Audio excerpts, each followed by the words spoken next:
Ooh, it looks like a little alien. Waiting for a mocha latte. Mocha latte. Mocha latte and our matcha latte. Mine over here. We're gonna go plan vacations. Ooh, that looks like a planning table. We plan fun stuff now. This is a good planning table. We plan time to plan fun stuff. Wow. Because we're adults. Because we're adulting. Which is... Oh, wow, okay. That's... So the taxes and fees.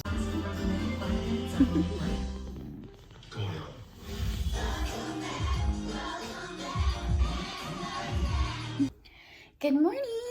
It's January and I'm going to walk the puppies. I'm gonna go for a run with River. I figured I could show you guys my day today because I'm gonna be better about vlogging and it's gonna be great. Here are the doggies. That has a little cone on right now. And we're just gonna take them potty real quick and then I'll come back and get ready for my run. Pretty cold. It wasn't that cold last night. It was like kind of chilly, but not. But okay, I'm gonna walk the girls and I'll see you soon. Hi. So I am on my way to run some errands and I thought I'd hop on and talk about the book that I'm reading. I think it's called Tomorrow, and Tomorrow. And I was supposed to read it last year, but I never got to it. So I'm halfway through. It's actually very unique. I kind of put together a rough draft of books that I want to read this year. I try to kind of read a mix of self-help books and also current books. I don't have a niche genre that I like. Like some people like the romance, some people like the fantasy, historical fiction, thrillers. I kind of like a little bit of everything and it does depend on my mood. So I kind of go off of Goodreads bestsellers, that list, and high rankings.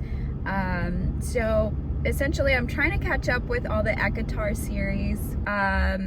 Sprinkled in there are some that rolled over from my old TBR. So right now I'm reading Tomorrow, and Tomorrow.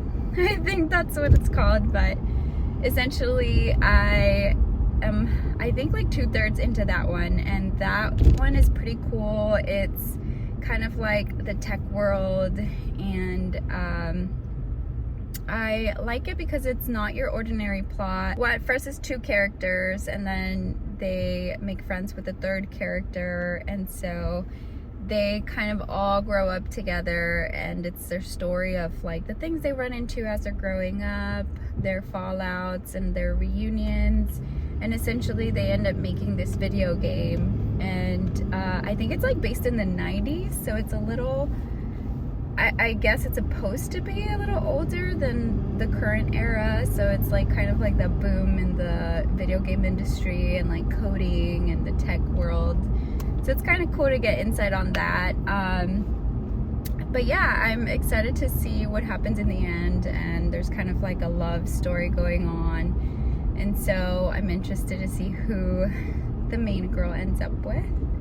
I can't remember the names right now because I suck at remembering things, but I figured I'd hop on here and kind of chat about that book. I'll probably do a further summary video once I'm done with it. And then also I had like a few Christmas books that I had picked to read and they kind of bombed. They had good reviews and I always look for something that's snowy and very atmospheric for the holidays, but it was, yeah, I don't know, I was a little disappointed because they all had really good reviews, but when I read them they kind of weren't that great. And I haven't really done like full-on romance for the winter because I know there's a lot of cutesy romance books that are in the fall. or in the winter, or like during Christmas. So I haven't really gotten into those, but yeah, I'm still on my search for atmospheric books that are nice to read during the winter and that are cozy. And living in Texas, we don't have snow, so it's nice to have books that have snow in them, so I can feel like I'm actually in a snowy, cold, wintry place. But yeah, I can give a summary of all of those later. They were a little disappointing. There's one that's good, but I'm still working on it and still finishing it. But yeah, that's my little update. I think tonight we're gonna go get some sushi, so that'll be nice. And then yeah, I have some stuff I gotta work on for my dissertation, so I'm working on that.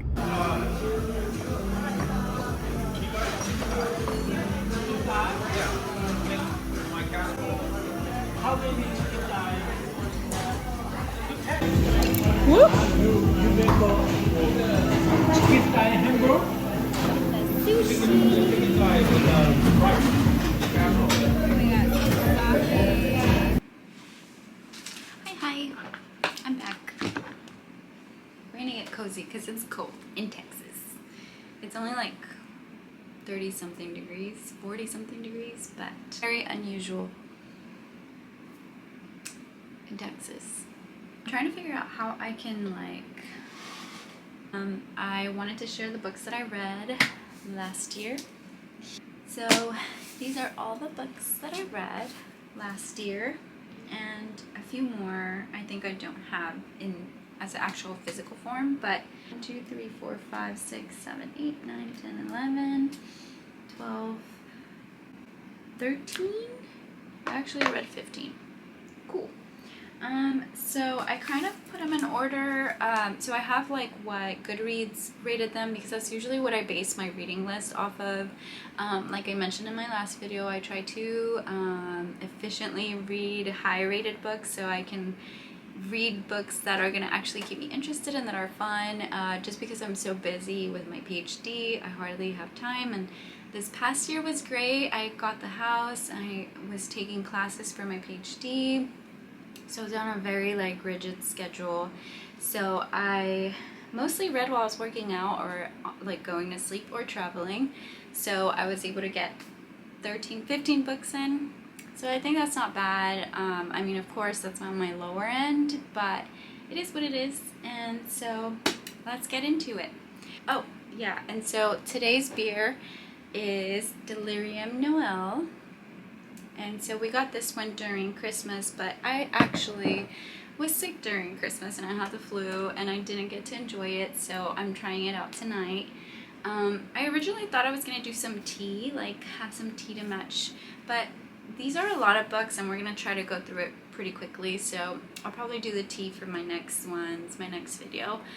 And I can do some tea that matches the vibe of the book. That would be cool. Because I love tea.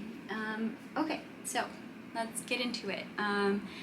The ones that I rated kind of high, I have a few 5-star books, which is A Court of Thorns and Roses. I don't have that physical copy, but I'll go ahead and put it up here. I rated that one 5 because I thought it was really cool. I kind of got the Beauty and the Beast vibe at the beginning. But then we got some Thumbelina vibes, and that's really gonna age me, but Thumbelina, check it out if you haven't watched it. And yeah, so I thought it was a really unique plot. A lot of you guys probably have already read it. I'm pretty behind. I just started the series. I don't read a lot of series just because I bounce around and, you know, I get busy. So I think this year we're gonna try to read more series. So I think that'll be fun. I'm gonna read Sarah J. Maas's series. I'm gonna finish that. I'm actually on the 2nd book now, but we're gonna try to finish that and then probably hop on to her other one. I forgot what the other series is called, but that one actually has higher ratings than the ACOTAR series, so I'm kind of excited to get through ACOTAR to get into the other series. And yeah, I gave it a 5. And then the next one I gave a 5 was Tomorrow and Tomorrow and Tomorrow. I don't have the physical copy, but I think I'm gonna buy that one just because I think I will reread it. It was really unique and really interesting. Kind of had like an insight into the tech world, love story in a very unconventional way. I would say that one has a few trigger warnings, so if you have a few triggers or things you'd like to know about before you dive into a book, I would say probably look up what those trigger warnings are. I think I would say like there was like 3 things that were really highly sensitive, so if you've been through an experience like that, it might be a little heavy, but they did a good job of like just barely like touching it and then kind of making it lighter again, so it kept me pretty interested. But that one was really good. And then like what's not to love of the cover, they talk about the famous painting in the book, but it's really cute. It's a really unconventional like love story, like different type of love, and I liked it. I think you had to have a lot of patience to read the dynamics between the characters, so I think that's very like special and like different from typical love stories. Gave it a 5. So that one actually on Goodreads is 4.2, so I kind of rated it a little higher than what it was on Goodreads.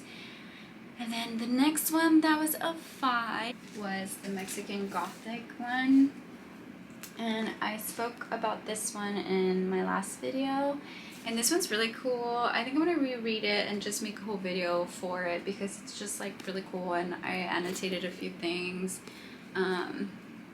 It kind of has like this really interesting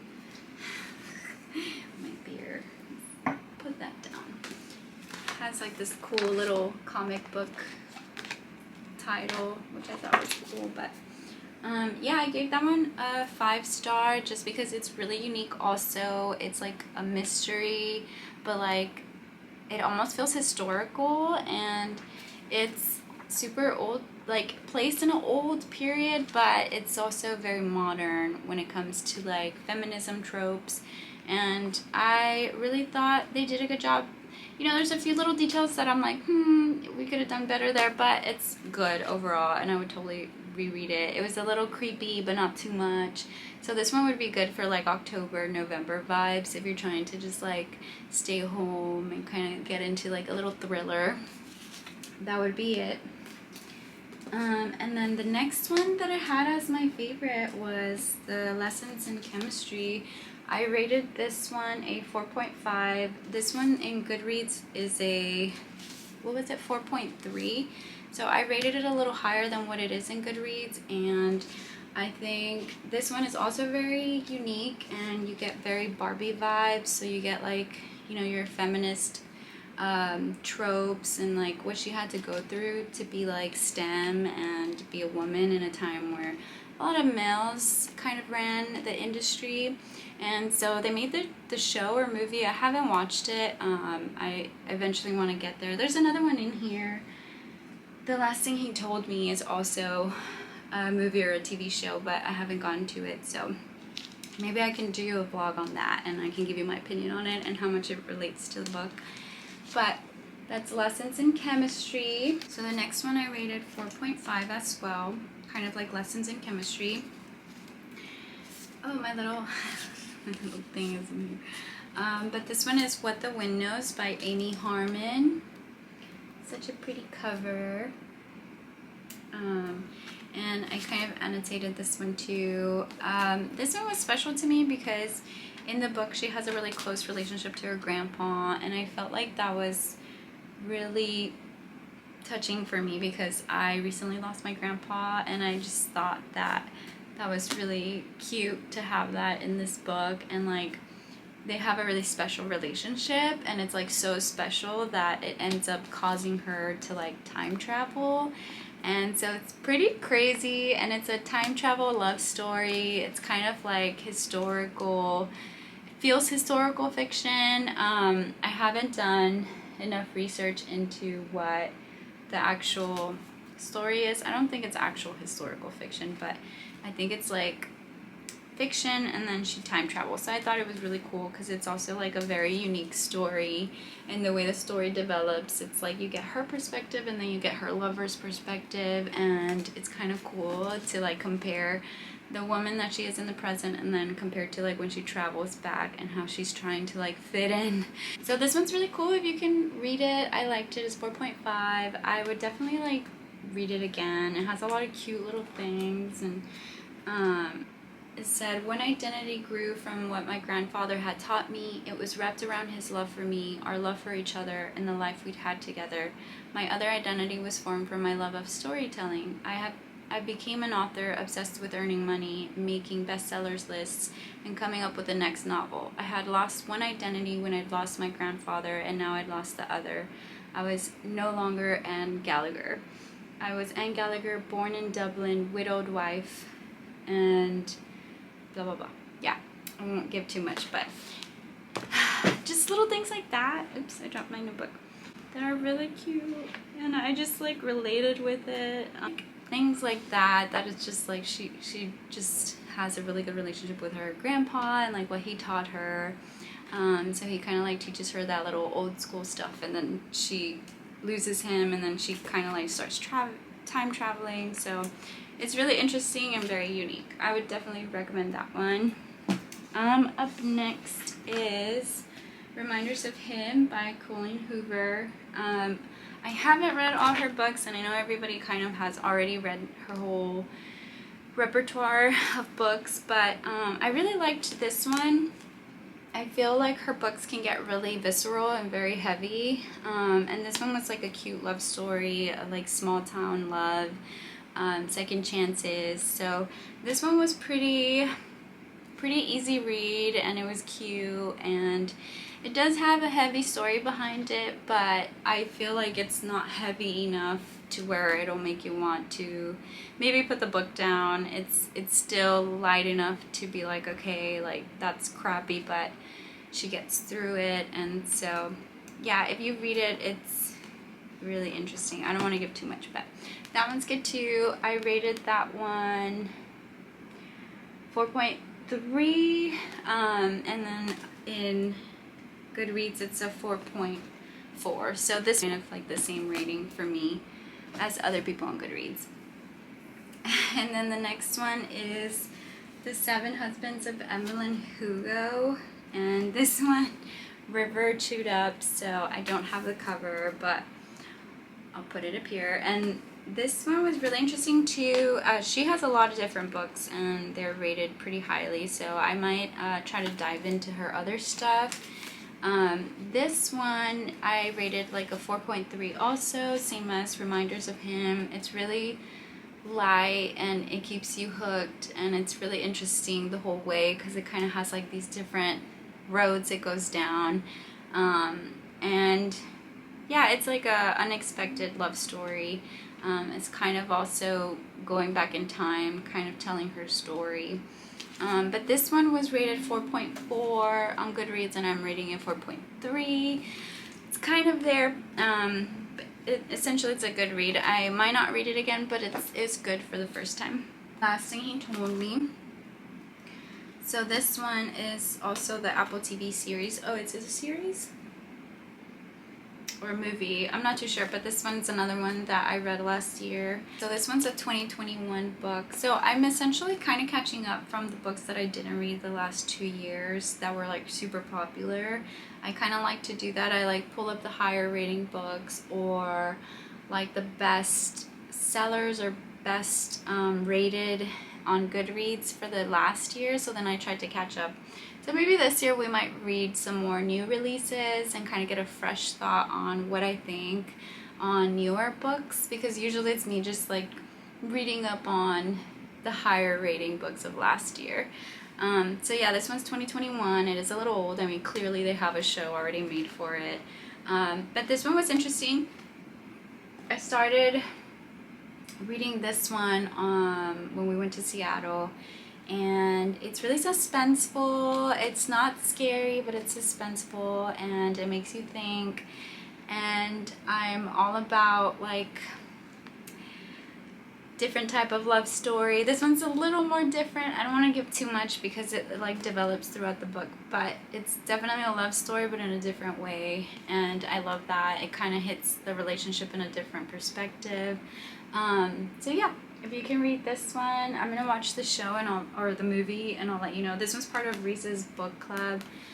So yeah, usually she ends up making a production of it. Goodreads rated at 3.8. I would say like a 3.5.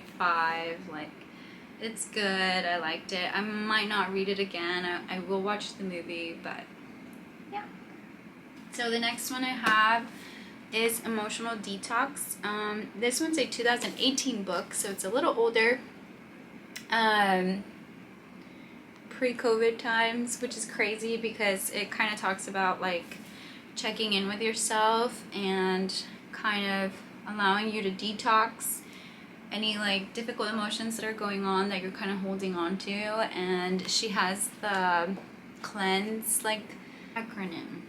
Wow. Okay, so she has the cleanse acronym, and it's essentially 7 steps to help you kind of like ground and realize that you're holding on to those emotions, and then how to slowly process them and get them out and like through, because if you hold on to things like that, sometimes it's not healthy. And so it's supposed to help you feel lighter. Feel like you're catching yourself like freezing, or like you're too overwhelmed, or like if you have something heavy that you've been dealing with, you might want to read this, because it's just like a good way to kind of think about things. And like sometimes when we get to that difficult emotion, we don't really know how to react because it's so like subconscious. And so that her little acronym is actually really helpful, the cleanse acronym. And I forgot what it stands for. Maybe I can give you a little. Actually, the cleanse stands for like all the steps that you have to take. But yeah, if you can do this is really good. Also in an audiobook, because you can just listen to it while you're driving. It's a really easy read, and she has just like little tips and things. I know I had another video on self-help books. I usually try to read self-help books like in January. You know, it's kind of like my way of getting the year started in a good way, in a positive way, with intention for the year. And then I kind of like get lost in, you know, summer romance books and then like thrillers and stuff. But this one is really good. In my last video, I think we touched on Atomic Habits and other books that I've read, Super Attractor, and other ones that are really good. This one, I think you don't have to be, because I rate self-help books on expert levels. Like there's like beginner level, and then there's like mid-level, and then expert level. So like expert level is like if you've already kind of touched into these things that are like very dense to understand, and then beginner level is like that book by, I forgot her name, but it's You're a Badass, the yellow one that's really popular. So that one's like very beginner, because she like breaks everything down, very basic level, like this is where you start. And then you have like Return to Love and like Super Attractor, that's like a little more spiritual, a little more dense, about like being really present, and you know, kind of gets more into detail. Like you already have some practice with this stuff, and now let's go deeper. And so this one I feel like is like mid-level, like you can understand it. It does kind of get a little deeper into like sound waves, frequencies, energy, things like that. So it is mid-level if you kind of want to take that step up from just like your basic level awareness self-help books. This one goes to the extra step of like, okay, let's use tools, let's do this to like go above the awareness, right? And like let's actually have intention.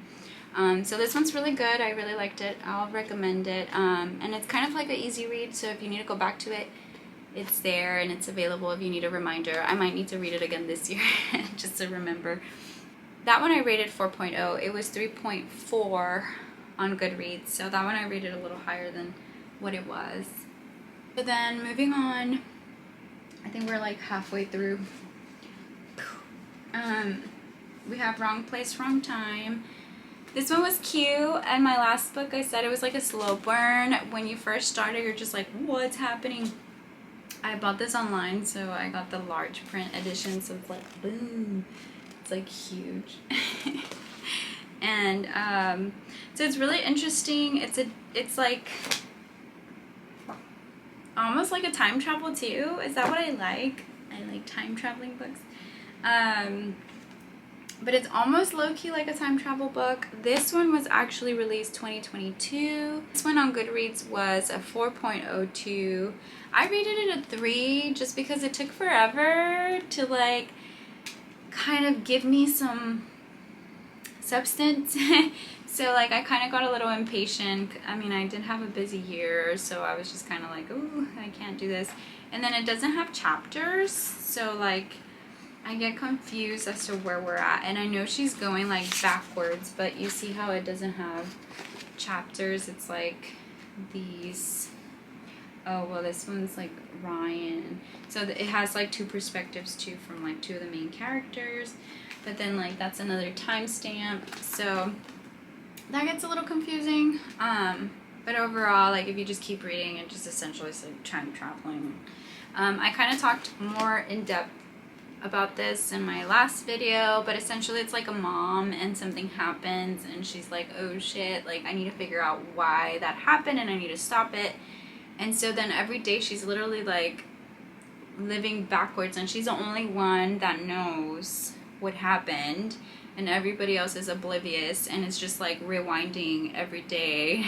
So it's like erasing one day at a time, and it's suspenseful. So definitely a suspense book, less of a thriller, more of a suspense and time travel. It's a really good fiction. If you want to check it out, it's a fun read. Just kind of like hold through at the beginning and then you'll get to the juicier stuff at the end. But that's Wrong Place, Wrong Time by Gillian McAllister. Before I finish off with my last books, these are kind of like the lower rating books. They were still good, but like, you know, they're not like 5s for me. So this is a kind of like a dessert beer, Belgian Ale. And then this one was actually recommended by my boyfriend. I had never tried it before. So this is kind of how they sell it. They sell it in a little bottle, and it was kind of hard for me to find the actual can. So it's like a big bottle. So I had to share it with him. He had some, and then I brought mine down for the video. So my camera overheated. So it's a personal mission if I post my videos and I am consistent this year. You know, I know I'm busy, but it is what it is. I'm gonna try not to be so perfectionist about everything, and I'm gonna post and I'm gonna read, and it's gonna happen. So to finish off, we have Hidden Pictures. So I talked about this one in my other video. Hidden Pictures, I rated a 4. And then on Goodreads, it's a 4.1. So we're like, I rated it kind of like what other readers rated it. It's a good thriller. It doesn't get too scary. It doesn't get too weird. It is like kind of like spooky if you're alone. It's just like, you know, get your covers and like you're like reading, and it's cool because it has like pictures and it's interactive that way with the pictures. So you have like things to see. That's just like one of them. But yeah, it's about this girl that's kind of getting a second chance. She's working as a babysitter. The kid sees weird things. So you have your like Sixth Sense kind of story plot, and then there's a little plot twist at the end. So it's really interesting, really innocent, really good. So I would recommend that one. Again, I rated it 4. I rated it 4. So yeah, a 4, because I could totally reread this. That's an easy read, and I finished it like in a few days. Next one, Cat's Cradle by Kurt Vonnegut. So I'm going to do a series just on Kurt Vonnegut alone because he is really different, very interesting, and just kind of very, very ahead of his time, that's for sure. So this one is basically like the father of the atomic bomb and what his children feel and the story behind everything, and the Ice 9 thing, if you guys know about Kurt. very like sci-fi fictional. This one is, I had a whole set that was really cool, and it was like an UK cover, and I had like 3 books of his, and River decided to tear them up, and so this one is an American cover, so it's a lot more simple, but it is what it is. It's good. If you can read it, check it out. Kurt Vonnegut, it's not for the faint of heart. He's very creative, very different, so you kind of have to go along with the punch. You've got to be ready for anything, because anything can happen, and I think that's what keeps you interested. So Cat's Cradle is good. This is the one I read last year. I have read some of his other books, so I'll probably do a little mini series on Kurt Vonnegut's things, and we can talk about what I think about his theories and what he puts out there. He's really interesting, and they actually released a documentary not that long ago about his writing style and how he came up as a writer.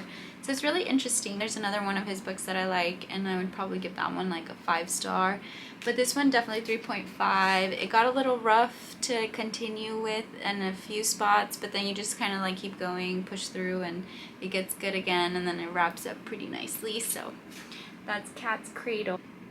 Midwinter, I was gonna give it, what was I gonna give it? This one's pretty bad. I got it because I wanted to read something wintry, and so it had a 3.8, which is pretty high. Like usually books are like 3.5. It's hard for them to be like over 4 stars, although some authors have been cranking these 4-star books out like recently really well. But Midwinter was 3.8, and I was like, okay, that's high enough. We can check it out. It might be cute. The cover is really pretty and definitely gives winter vibes. But oh my god, it is frigid and cold for sure. Yeah, it was probably a little too heavy for my liking. This one is a 2016 book, so it's a little older. It's pre-COVID, and just like a father and a son just dealing with loss, and it can get really heavy. So if you're not ready for that, I don't recommend it. If you're okay and in the good state of mind to dive into it, it's really interesting. It kind of takes on like a different accent, so I always think that's really cool when words play with like different accents and different Their Eyes Were Watching God does this too, where they play with like the language, and so when you're reading it, it's not like it doesn't sound like regular English. It sounds, I think they're Irish. Like the language comes alive when you're reading it, so you kind of struggle a little bit to get through it because they talk differently, but once you get through it and you start the flow, and then it changes perspectives between the dad and the son, and so you kind of see those 2 different mindsets and different mentalities and different phases of like the mourning stage. So this one is very like anthropological journey, because you can kind of like see how they're processing, and you know that's why it's heavy, because they're processing their mourning.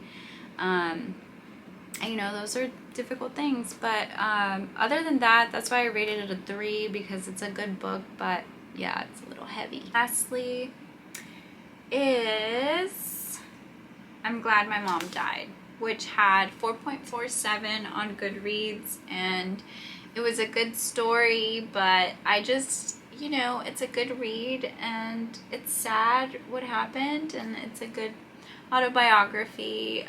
So I gave it a 3.5 because I read it and it was really interesting, and it was kind of cool to hear about her story. I had no idea she was dealing with that when I would see her on TV. So if you want to check it out, you can check it out. I gave it a 3.5. It's a good one-time read, but I got through it, and you know, I don't think I'll read it again. It's good to hear her story, and it was a good book. But that's really much what I read last year. That's my whole wrap up. It's a pretty long video, But thank you for tuning in, and if you want to stay tuned, I think I'm going to give the books that I'm going to read for January. I'm reading one book with my girlfriend, and we're going to like kind of share notes on it. So yeah, have a good day. Bye.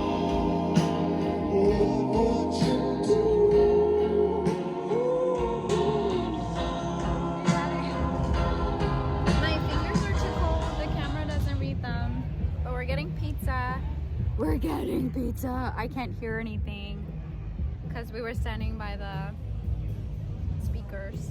Hello, YouTube. Hello. I'm eating pizza. Hello, YouTube. Nom nom nom nom nom nom.